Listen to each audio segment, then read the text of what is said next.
po tayo sa Nativo Park. Yan. Ito po ang lugar namin. Yan. Tahimik. Puntahan po natin yung heart.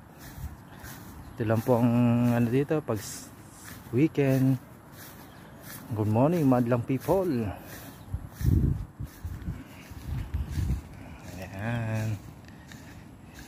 Yan po. Punta natin tong yung parang pandan-pandan. Yun, no? May mga malalaking dahon pa. Hindi pa.